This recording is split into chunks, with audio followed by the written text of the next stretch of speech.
শ্ৰদ্ধাৰ সাংবাদিকসকল, আপোনালোকে জানে যে ভাৰত চৰকাৰে Mahatma Gandhi national rural employment guarantee act MGNREGAৰ পৰিৱৰ্তন সাধন কৰি Viksit Bharat guarantee for Rozgar and Ajeevika mission Gramin চমুকৈ VVG ৰামজী আইন 2025 চনত প্ৰণয়ন কৰিছিল।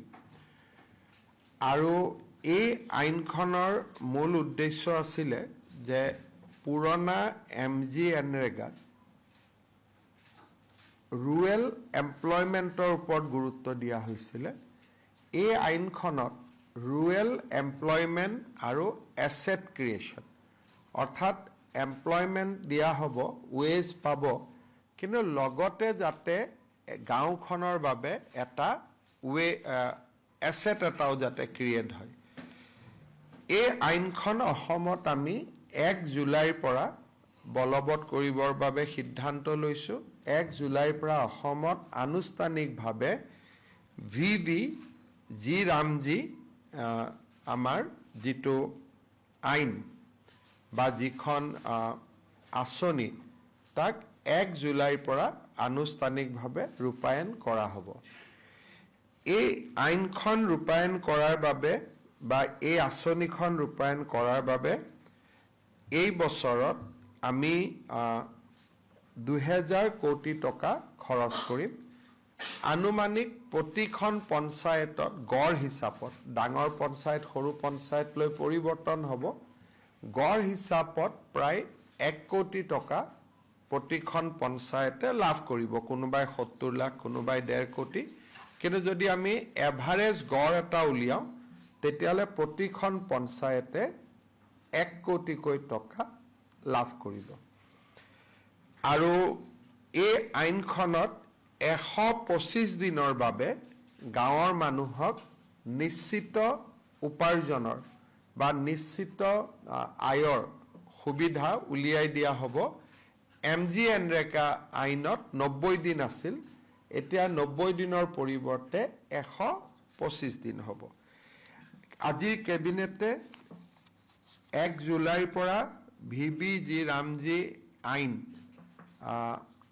সম্পূৰ্ণভাৱে ৰূপায়ণ কৰাৰ বাবে সিদ্ধান্ত গ্ৰহণ কৰে আৰু ই আমাৰ গাঁও বা গ্ৰাম্য অৰ্থনীতিত যথেষ্ট উৎসাহ আনিবৰ বাবে সফল হ'ব। এইবাৰ আমি পঞ্চায়তসমূহৰ বাবেও এখন গাইডলাইন প্ৰস্তুত কৰিম, যাতে যিহেতু এছেট ক্ৰিয়েশ্যন, সেইকাৰণে স্কুলৰ বাউণ্ডৰী ৱাল, গাঁৱৰ শ্মশান, গাঁৱৰ ৰাস্তা, এনেকৈ আমি নিৰ্দিষ্টভাৱে কাম কেইটামান ঠিক কৰি দিম, যাতে পুঁজিসমূহ সেই কামসমূহতে ব্যয় কৰিব পৰা যায়। আজি এটা সম্পূৰ্ণ খুব নতুন সিদ্ধান্ত এটা গ্ৰহণ কৰা হয়। আজি আমাৰ কেবিনেটে ৰাজ্যত 18 বছৰৰ ওপৰত কোনো লোককে আধাৰ কাৰ্ড নিদিবৰ বাবে সিদ্ধান্ত লৈছে। অৰ্থাৎ এতিয়াৰ পৰা 18 বছৰৰ ওপৰৰ কোনো ব্যক্তিয়ে অসমত আধাৰ কাৰ্ড ল'ব নোৱাৰিব। কাৰণ 18 বছৰৰ ওপৰৰ সকলোকে ইতিমধ্যে আমি আধাৰ কাৰ্ড দিছোঁ আৰু 100% চেচুৰেশ্যন লেভেল আমি পাই গৈছোঁ। এতিয়া যদি কোনোবা ব্যক্তিক আধাৰ লাগে, জিলা উপায়ুক্তই ৰাজ্য চৰকাৰৰ পৰা অনুমতি ল'ব লাগিব, তেতিয়াহে জিলা আয়ুক্তই আধাৰ কাৰ্ড দিব পাৰিব। কিন্তু 18 বছৰৰ তলৰ যুৱক যুৱতীৰ বাবে এই প্ৰতিবন্ধকতা নাথাকিব। আনহাতে 2027 চনৰ মাৰ্চলৈকে ST, শিডিউল ট্ৰাইব আৰু টি গাৰ্ডেনৰ বাদ পৰা যদি কোনোবা আছে আধাৰ কাৰ্ড দি থাকিব পাৰিব। তাৰমানে আকৌ এবাৰ মই কৈছোঁ, no one will get Aadhaar if he already crossed 18 years of age. 18 বছৰৰ ওপৰত হ'লে আধাৰ কাৰ্ড আৰু অসমত নাপাব 6 মাহৰ কাৰণে আমি টি গাৰ্ডেন আৰু এছটি আমি এটা এক্সামশন দিছো কাৰণ তাত এতিয়াও কিছু সংখ্যক মানুহে আধাৰ কাৰ্ড পোৱা নাই 2027 চনৰ 1 এপ্ৰিলৰ পৰা ইভেন এছটি আৰু টি গাৰ্ডেনৰ ৰাইজেও যদি 18 বছৰৰ ওপৰ হয় আধাৰ কাৰ্ড নাপাব যদি কাৰোবাক দিবলগীয়া এক্সেপশ্যনেল কিবা কেছ থাকে তেতিয়া হলে ডিসিএ ৰাজ্য চৰকাৰৰ পৰা অনুমোদন ল'ব লাগিব অবৈধ বাংলাদেশী নাগৰিকে যাতে অসমত আধাৰ কাৰ্ড ল'ব নোৱাৰে তাৰ কাৰণে এই এটা ঐতিহাসিক সিদ্ধান্ত এটা আজি কেবিনেটে গ্ৰহণ কৰিছে কিন্তু 18 বছৰৰ তলৰ ল'ৰা ছোৱালীৰ ক্ষেত্ৰত এই আদেশ প্ৰযোজ্য নহয় এই আমি 18 বছৰৰ তলৰ ল'ৰা ছোৱালীক যিহেতু বহুতে সৰুতে আধাৰ নলয় কলেজত গলেহে আধাৰ লয় গতিকে বিলো 18 ইয়াৰ্ছৰ কাৰণে আধাৰ লোৱাত কোনো ধৰণৰ অসুবিধা নাথাকিব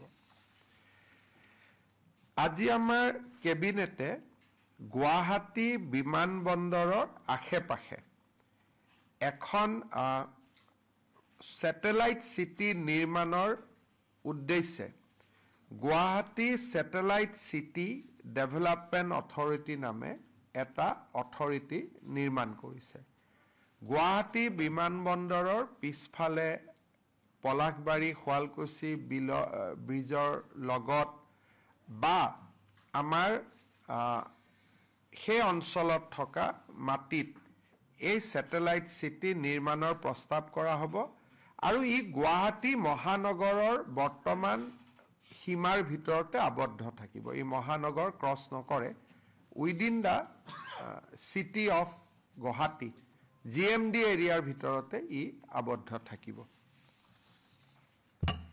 আজি আমাৰ কেবিনেটত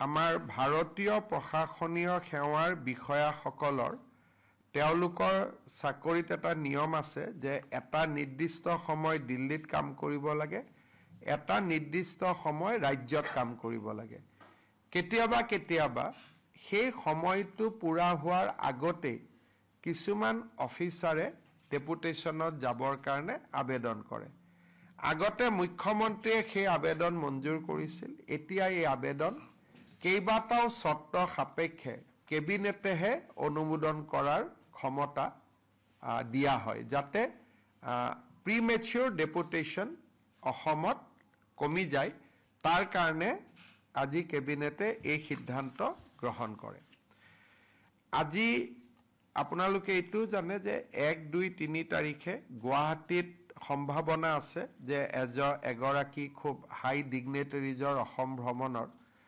প্ৰধানমন্ত্ৰী নৰেন্দ্ৰ মোদী ডাঙৰীয়াৰো অসম ভ্ৰমণৰ সম্ভাৱনা আছে সেই বিষয়টো লৈও আমি মহানগৰখনক কেনেকৈ প্ৰস্তুত কৰি ল'ব লাগে এই বিষয়ে তাৰ বিষয়েও আজি কেবিনেটত আমি বিতং কৰি আলোচনা হয় কিন্তু ভিজিটটো এতিয়ালৈকে 100% কনফাৰ্ম নহয় সেই কাৰণে আমি বহুত ডিটেইলছ এতিয়াই দিব খোজা নাই কিন্তু প্ৰস্তুতি পৰ্বটো ৰাজ্য চৰকাৰে আজিৰ পৰা আৰম্ভ কৰিব আমি গুৱাহাটীবাসী ৰাইজৰ সহযোগিতা বিচাৰিম কেবিনেটত এইখিনি আলোচনা কৰাৰ উপৰিও কেবিনেটে 6 জুলাইৰ পৰা অসম বিধানসভাৰ অধিৱেশন অনুষ্ঠিত কৰাৰ বাবে সিদ্ধান্ত গ্ৰহণ কৰিছে 6 জুলাইৰ অধিৱেশনখন বাজেট অধিৱেশন হ'ব আৰু 21 দিনতকৈও বেছি এই অধিৱেশন চলিব আৰু এই অধিৱেশনতে 2026-27 চনৰ পূৰ্ণাংগ বাজেট বিত্তমন্ত্ৰীয়ে দাখিল কৰিব আৰু আপোনালোকক বাজেটৰ দাখিলৰ দিনটো সেপাৰেটলি বিত্ত বিভাগে অৱগত কৰিব আৰু জুলাই মাহত বাজেট অধিৱেশন শেষ হোৱাৰ লগে লগে আগষ্ট মাহৰ পৰা চৰকাৰৰ জনকল্যাণমূলক আঁচনিসমূহ আৰম্ভ হ'ব এইখিনি আজি কেবিনেটত সিদ্ধান্ত লোৱা হয় আপোনালোকে যদি কিবা খুদিব বিচাৰে খুদিব পাৰে Assam has already saturated so far as Aadhaar is concerned. However, still Aadhaar card is being issued from the state, and some district has even crossed 100% of the targets. Some district has gone up to 114%, 115%. So there is every apprehension then even after 100% saturation, who are taking these Aadhaar cards? We want to fully prove that no illegal immigrants is taking advantage of Aadhaar. Cabinet has decided to stop issuance of Aadhaar card for any person more than 18 years of age. However, for children below 18 years of age, Aadhaar will be continuously provided. But no one will get Aadhaar if the citizen is of 18 plus. If at all there is some genuine person, then Deputy Commissioner has to send a proposal. Government will approve, but not at the Deputy Commissioner level or DC level. No more Aadhaar card will be issued to the citizen having more than 18 years of age. We want to stop the leakage in issuance of Aadhaar. प्रभातखबर.com, विश्वास वही, रफ्तार नहीं.